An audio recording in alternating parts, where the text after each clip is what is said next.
She laughed at me like I was the clueless intern who brought the wrong coffee. Not in public, not loud, but I saw it. The look Lenora gave me when the board packet I'd helped her prep had the wrong vendor code on slide 7. She didn't correct it herself.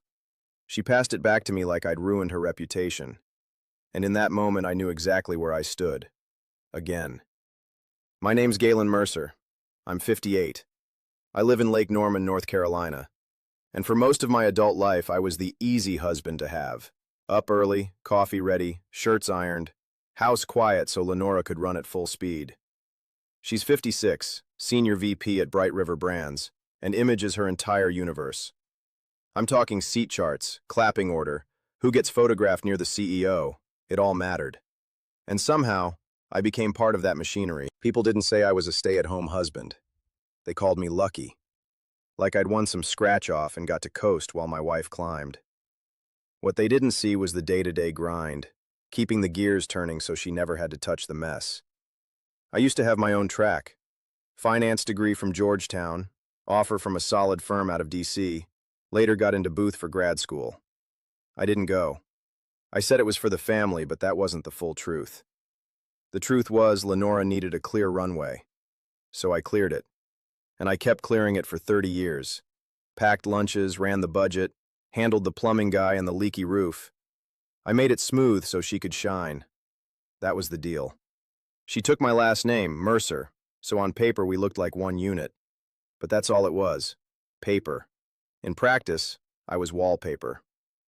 At corporate dinners, I'd smile, shake hands, take up as little space as possible. I wasn't just overlooked. I learned to disappear on purpose. Quick note, before listening, share which city or country you're watching from. And let's continue. My mother, Corinne, never liked that. She's 82 now, grew up tough, and has this hardwired pride that doesn't bend. Every time she came over, she'd shoot me this look like I'd sold my backbone for comfort. Maybe I had. Keely, our daughter, was 22 at the time. Sharp kid. She saw more than we gave her credit for. I caught her watching Lenora at a gala once, jaw tight, like she was cataloging every fake smile. She didn't say much, but she noticed everything. What nobody at Bright River knew was that I wasn't just sitting at home. I was running a family office quietly through a closed partnership. My name was nowhere on the paperwork, but the engine was mine. I didn't do it for pride. I did it because one year Bright River looked shaky, Lenora was terrified, and I wasn't about to let some Wall Street suit decide if we kept our house. And that quiet control? It was about to matter more than I ever planned. The family office wasn't some daydream cooked up in a moment of midlife panic. It had structure, real counsel, a real accountant, real filings timed like clockwork, and a mailbox in Cary, North Carolina, bland as white toast, which was the point. I didn't need eyes on it. I needed it boring enough that even nosy people would forget it existed. The first funding came from 2 places: old finance savings I'd never touched, and a life insurance payout after my dad died. Corinne handled that with me. Silent, sharp, no nonsense. She never asked what I planned to do with it. She just looked at me once and said, "Don't waste it trying to be loud." That was the green light. I moved slow. Bought small positions in Bright River through different shells and partnerships. None of them flashy, none of them traceable to me on the surface. If you want to steer a ship without getting thrown overboard, you don't wave from the captain's chair. You sit below deck and run the cables. Everything stayed legal.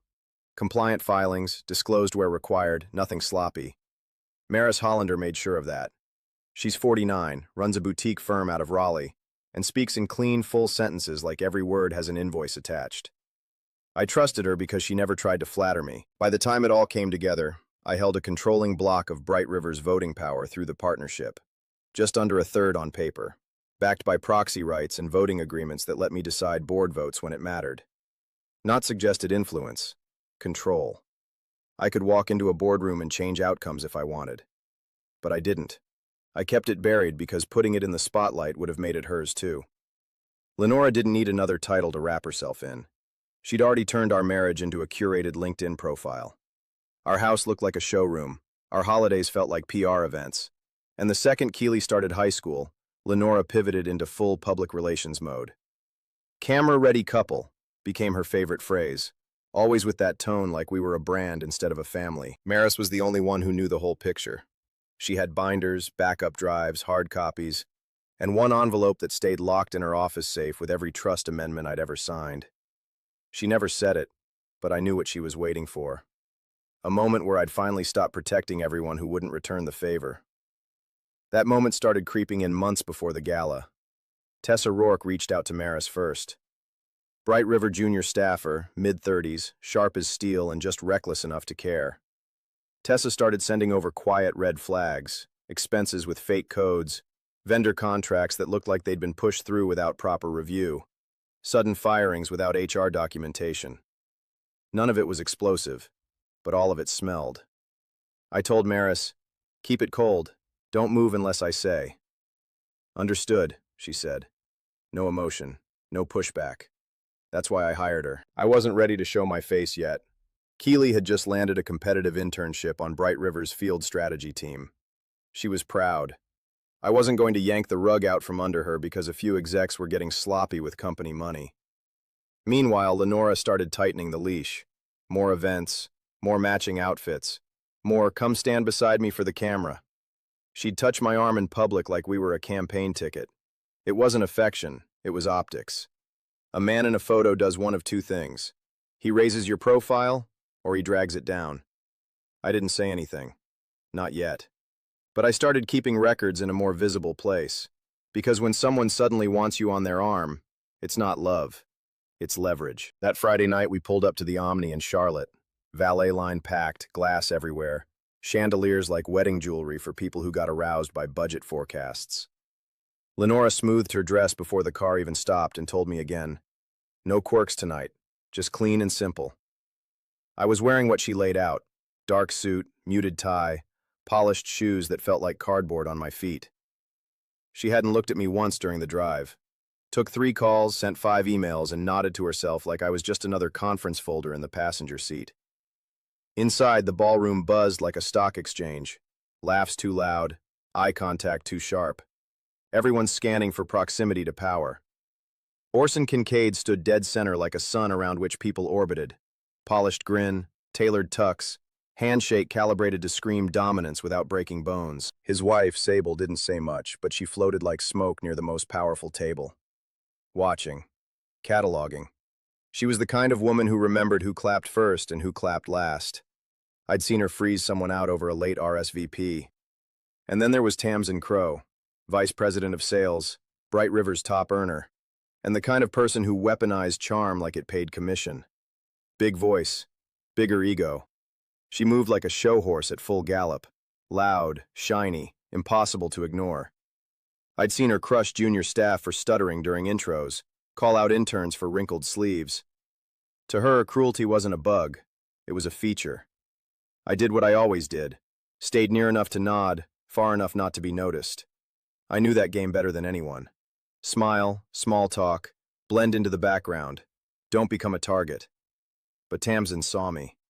She drifted over with a drink in hand, red lipstick perfect, voice dialed up like she was mic'd for stage. "Well, if it isn't Mr. Mercer," she said, with that tone fake sweet enough to rot teeth. "Tell me, Galen, what do you do all day?" I smiled like it didn't matter. "Oh, you know, errands, house stuff, keeping the wheels turning." "So you're the domestic type," she laughed. "Apron optional?" "I don't mind getting my hands dirty," I said. "Somebody's got to hold things together." But she wasn't done. She wanted blood. She raised her glass a little. Not high, just enough to signal. Tables around us quieted like someone had turned down the volume. She smiled like the punchline was already coming. "What's it like," she said, slow and loud, "being the kept man, the loser who lives off his wife?" It hit like a slap, but I didn't show it.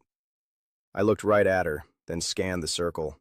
Laughs already bubbling, drinks paused mid-air, heads turning like we were the entertainment between courses. I didn't respond. Not yet. I turned to see Lenora. She was 5 feet away, angled perfectly for the photos. And she was smiling. Not polite, not confused. Smiling like the joke landed. And I swear something cracked wide open in my chest right then. Not rage, not shame. Just a deep, blunt clarity. This wasn't about Tamsin. Not really. It was about the woman who knew better and still decided the laugh was worth more than the man she married. Tamsin leaned in, smug like she'd won something. Come on, Galen. You've got that Zen monk thing going. What's the secret to swallowing pride with your protein shake? I smiled back at her. Not fake, not angry, just solid. You sure you want my answer? I said.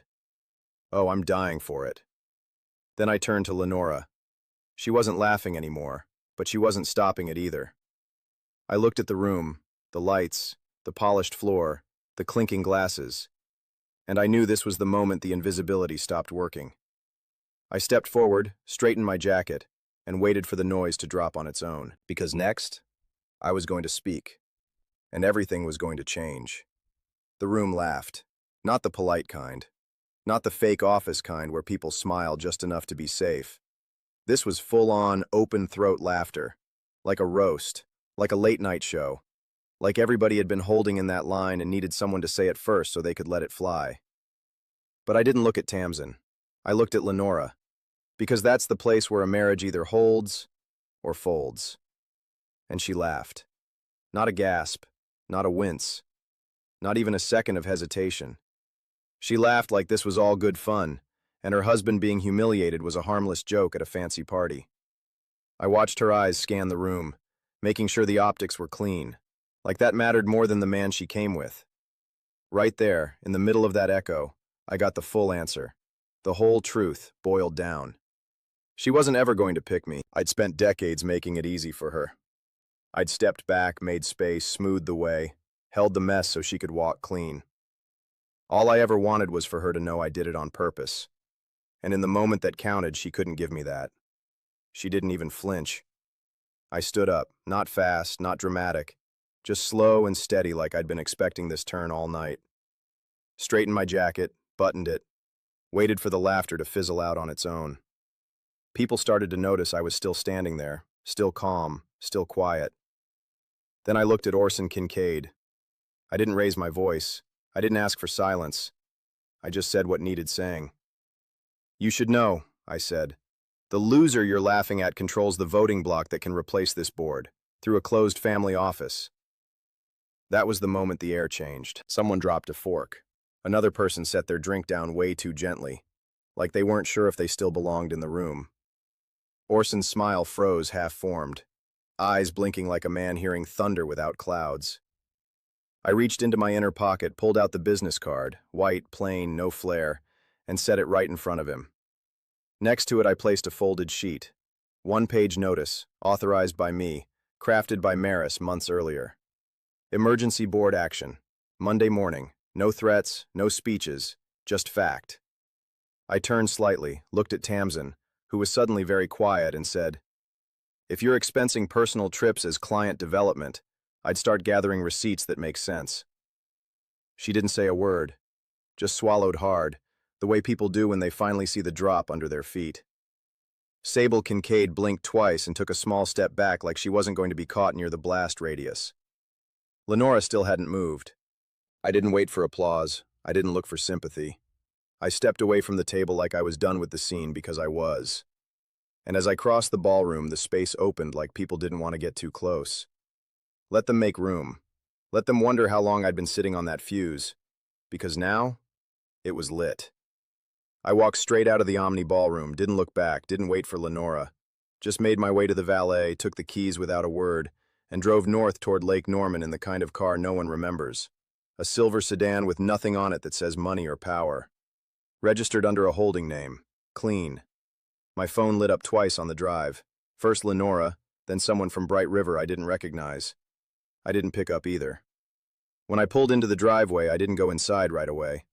I sat there with my hands on the wheel and stared through the windshield like the night might rewind itself if I sat still long enough. Eventually I went in, didn't even turn on the lights, just poured a glass of water, leaned against the kitchen counter and let the weight of the night finally land in my body.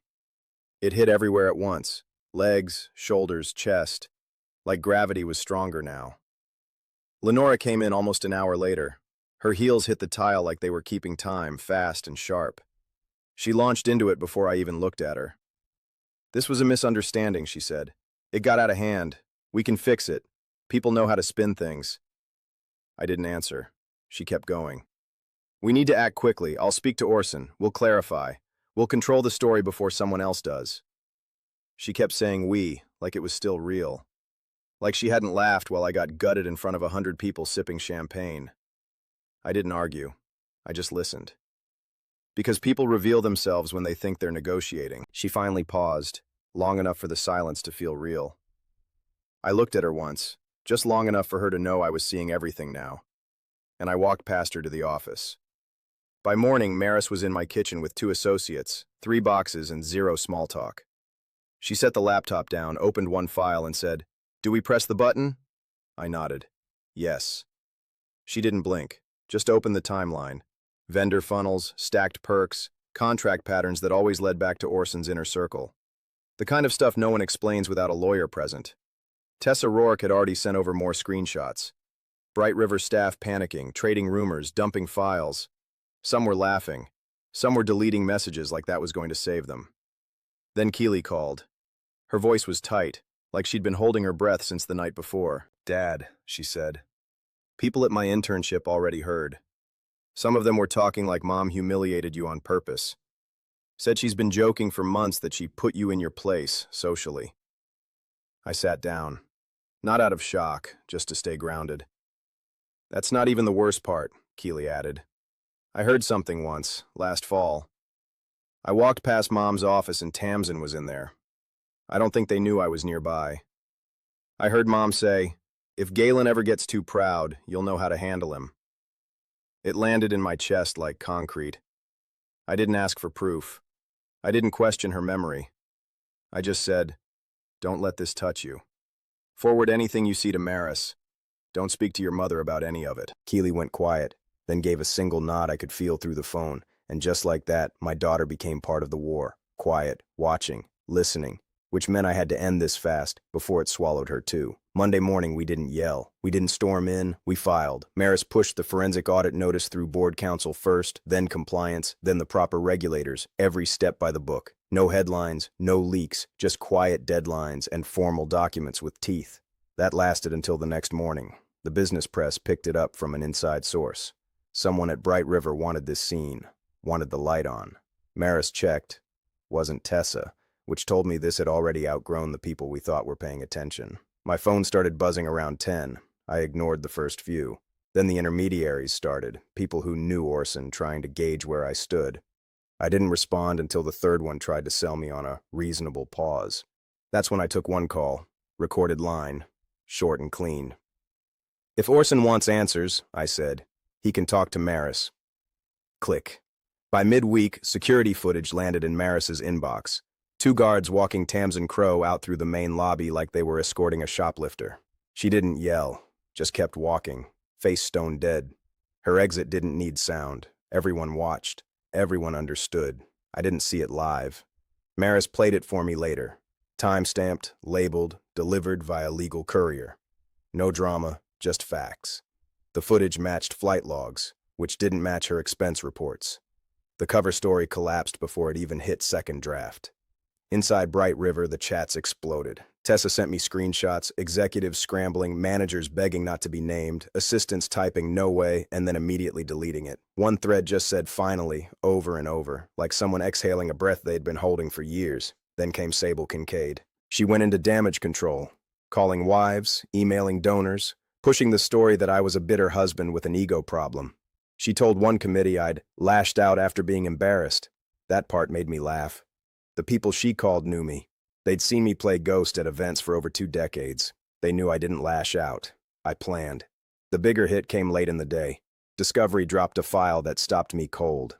Lenora had been setting her move in motion for months. Private chats with Orson, off-calendar meetings with 2 board allies. Proposals floated quietly about a leadership refresh if Orson needed to exit gracefully. The play wasn't just about me, it was about positioning herself for his chair. And then Keely forwarded something that made my hands go still. One of Lenora's friends, probably trying to vent or brag, sent a voice memo to the wrong group chat. Keely got it from a classmate who'd interned with Bright River the summer before. In the memo, Lenora said, clear, confident, no hesitation, "If Galen ever steps out of line, Tamsin will handle him." I played it 3 times. Her voice didn't shake. She sounded like she was scheduling a dentist appointment. That was never about marriage. That was control, image maintenance, power dressed up like partnership. By the end of the week, Bright River's valuation wobbled just enough for the real predators to sniff around. Bankers started calling. Industry analysts started whispering. Internal channels got locked down, and Orson's grin vanished from the website like he'd never existed. Money doesn't care about your charm, it only cares about liability. And suddenly, every charming executive looked radioactive. I texted Maris one line. "Next step ready?" She replied, "On schedule." The following week, the elevator ride was dead quiet, just me, Maris, and two folders that weighed more than they looked. We stepped into the Bright River lobby, and the receptionist, who'd smiled at me politely for years like I was some patient house husband, turned pale the second she saw my name in the visitor log. She buzzed the conference room and said nothing else. Inside, the setup was sterile. Fluorescent lights, gray chairs, water pitchers, and enough tension to snap the air in half. It wasn't dramatic. It was cold. Funerals usually are. Orson stood near the head of the table, still trying to wear his charm like a bulletproof vest. His voice went soft and neighborly. "Galen, I think we can avoid spectacle here. Let's find a clean way out." I didn't respond. Maris opened her binder, slid a folder across the table, and said, "This is the clean way out." The folder didn't contain suggestions. It held numbers, trails, vendor addresses that mapped to nowhere, approvals rubber-stamped by the same names over and over. It wasn't a debate. It was indictment without handcuffs. Orson's eyes dropped to the table, and the warmth drained from his face like someone pulled the plug. I didn't have to say another word. His resignation was signed 5 minutes later, witnessed by counsel, time-stamped, and sealed. Security waited outside the room like it was any other Tuesday. That's how you do it when you don't want grown men screaming at furniture. With Orson out, the room got quiet in a different way, like people were waiting for permission to move again. I didn't give it. I just looked around and said, "Leadership doesn't mean who got here first. It means who kept it standing when the lights were off." That's when I nominated Lynette Carver. She was 46, smart as ever, and the only person in operations who'd never chased press or credit. While Orson was grandstanding and Tamsin was bulldozing, Lynette was fixing broken systems, rehiring good people, and tracking every budget with surgical focus. She didn't want the spotlight. That's why I trusted her with it. Orson's people tried to push back. One guy mumbled something about market-facing optics. Lynette didn't flinch. She passed a one-page plan down the table like a homework assignment turned in early. It said, cut the perks, protect the front line, freeze shady vendor contracts, open a real ethics hotline, anonymous, enforced, and not just for show. "Any questions?" she asked. No one answered. I leaned forward once, not for drama, just to be heard. "You don't get to loot a company and call it leadership," I said. "That phase is over." Lenora wasn't in the room, but her name was. More than once. There were flagged incentives tied to contracts she'd championed. Suspicious timing, high margins, approvals that jumped past compliance like someone was racing a clock. Emails, too. Ones where she pushed her team to sign off faster than process allowed. All of it logged. All of it time-stamped. I didn't argue for her. I didn't defend anything. I let the documents speak. She'd made her choices. As we stood to leave, Maris asked, "How far do you want this to go?" I said, "Far enough to fix it, but no layoffs from the bottom, no sweeping cuts. If we're lighting anything on fire, it's going to be the top floor." She nodded. "Understood." And we walked out clean, with the silence behind us speaking louder than anything we said. After the boardroom flipped, Lenora shifted gears so fast it made my head spin. She stopped pretending to be insulted, stopped the cold silence, and replaced it with soft hands on my arm, low voice in the kitchen, fake warmth like we were still on the same team. She pitched it like a rewrite. "We can still come out of this looking united," she said one night, standing too close. "Let me help you navigate what's coming. You don't want to look like this was personal revenge. It wasn't, right?" I looked her dead in the eye. "I've already moved my personal accounts. Maris is handling the legal side. It'll be structured like any other contract." She blinked, then took a slow step back. "You're humiliating me." I shook my head once. "The humiliation happened in a ballroom. You laughed. I didn't forget." That was the first crack I saw. Not rage, not tears, just a flicker, like she finally realized I wasn't bluffing and there wasn't a script that could fix this. Keely came home that weekend. She didn't ask questions, just sat across the kitchen counter from me with her hair tied back and her eyes steady. "Dad," she said, "don't let her rewrite this." That hit harder than I expected. I'd spent years being the calm one, the easy one, the buffer. Hearing my daughter talk to me like I deserved backup, that rewired something. Midweek, Corinne showed up unannounced. Drove herself, no warning, just walked into the house like it still belonged to her. She was holding a worn folder, thick, yellowing edges, bent at the corners. She laid it flat on the dining table and looked me square in the face. "Letters," she said. "Your offers, your transcripts, proof you weren't always background noise." I didn't say anything. She didn't wait for me to. "I hated watching you shrink," she said, voice like sandpaper. "But I respected that you stayed steady. Now stay steady louder." She didn't hug me. Didn't need to. The next wave came from Bryn, Lenora's sister, queen of the yacht club guilt trip. She texted me some polished line about how I was ruining a good woman's career. I didn't dignify it. Maris responded once, copy-pasting a court reference number and the phrase "no further contact requested." After that, the house stayed quiet. Lenora moved through it like a tenant, not gone, not welcome, just present. That night, I went out to the garage, opened the safe I'd avoided for years. Inside were the documents I'd built my shadow life with, the layered purchases, trust paperwork, early letters from firms I never joined, the kind of paperwork that marked who I was before I chose invisibility. I didn't look at them like trophies. I looked at them like truth. Because this wasn't just about exposing what they'd done. It was about finally admitting what I'd done too. I didn't disappear. I was erased, slowly, with my own permission. And now, I wasn't asking anymore. I carried the stack back into the house and laid it on the same table where Lenora used to plan Gala seating charts. She looked at the papers, didn't ask a single question, and walked out of the room. A month later, the Omni ballroom looked nothing like it had that night. Same walls, same carpet, same lighting grid above the stage, but this time there were no cocktail tables, no house band, no open bar, just rows of chairs, 2 cameras in the back, and a stillness in the air like everyone had come to witness a reckoning. Lynette stood beside me, firm and grounded. She wasn't my pick for image. She was the one who had kept Bright River on life support while Orson Circle bled it dry in tailored suits. She wasn't here to smile. She was here to lead. We didn't open with drama. We walked the room through a timeline, how Bright River had nearly collapsed years ago, how the rescue funding was structured, where the blind spots started, and when executive spending morphed into systematic abuse. It wasn't about finger-pointing. It was about the paper trail. Then I stepped forward. No suit upgrade, no new haircut, same voice, just facts. "I'm not here to paint myself as some selfless saint," I told the room. I stayed silent because I wanted my daughter to grow up with stability and because I didn't want my wife living like she owed me. Then I paused, looked straight at the front row. The question people ask is, why now? So I'll give you the real answer. I waited for one moment, just one, where my wife would choose me over applause. She didn't. Quick, clear, no sugar. That silence afterward, that was the sound of people realizing this wasn't about revenge. This was about finally telling the truth without asking permission. Tamsin tried a last-minute play through the back channels. One of her friends leaked a story that I'd manipulated shares through insider access.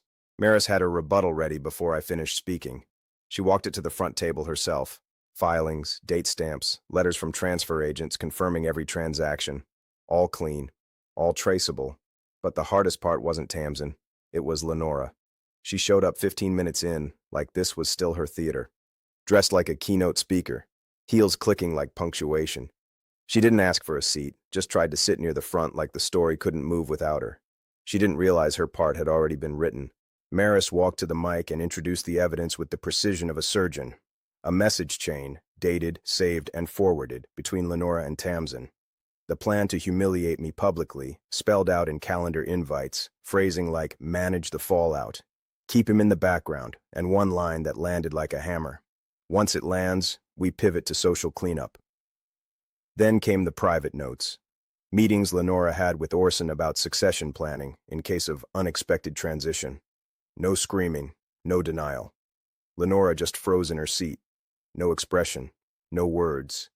Just the sudden realization that her reputation, the one thing she truly worshipped, had turned into evidence.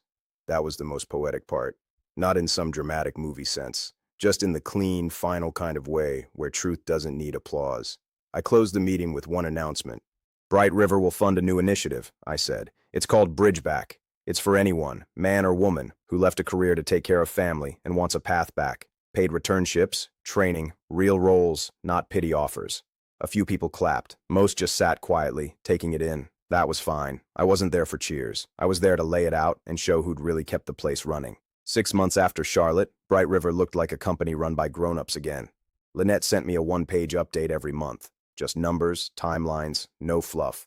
Revenue steadied, turnover dropped, and the line items for steakhouse meetings and private car service disappeared without ceremony. I never moved into a corner office. I stayed where I've always worked best, out of the spotlight, backing the builder, not the showboat. Lynette didn't need fanfare. She needed cover, so I gave her space, teeth, and clean paper. I learned the pieces I'd missed the honest way, through Maris's weekly reports, internal memos, screenshots from Tessa when someone tried testing boundaries again. The culture shifted fast when people realized the back row was paying attention. Tamsin didn't get a comeback story. She tried consulting, then tried going full influencer with empty leadership buzzwords. That fizzled. Last I saw was a court filing over unpaid taxes in another state. I didn't need more than that. The fall handled itself. Orson slipped into a few quiet board roles, but regulators started sniffing around again, and those seats dried up. Sable pulled back from her nonprofit spotlight. Turns out status doesn't play well without a stage crew. Lenora and I closed the divorce with no theatrics. She asked for privacy. I gave her legal privacy. I didn't owe her the social kind. That part, she broke on her own. Keely moved closer after graduation. She didn't say much about it, just showed up more often, dropped off groceries, fixed the playlist in my truck. We watched a few basketball games, raked the yard, stood in line for coffee like none of it needed backstory. Corinne came over one Sunday, uninvited as usual. She watched me fix a faucet in the hallway bath, arms crossed, eyes sharp. "Good," she said. "Your hands still work. Your mind always did." That was her version of a hug. I took it. Bridgeback launched its first round that fall. A former teacher coming back after 10 years of caregiving. A nurse re-credentialing in her 50s. A dad who'd stayed home with twins for 5 years and needed someone to take him seriously again. We didn't throw a press event, just funded the work and kept it clean. Some nights, the lake house still felt too wide, too quiet. I'd walk past empty rooms and wonder if I could have done this sooner. But I never let that thought stick. I'd rather sit in silence that I earned than live surrounded by noise I had to serve. That's the trade I made, and for the first time in a long time, I could say it out loud without flinching. What would you have done in Galen's place? Kept swallowing it or fought back sooner? Drop your take in the comments, tap hype if you've got it to support the video, and please hit like, subscribe, and leave a comment with what you'd do in my shoes.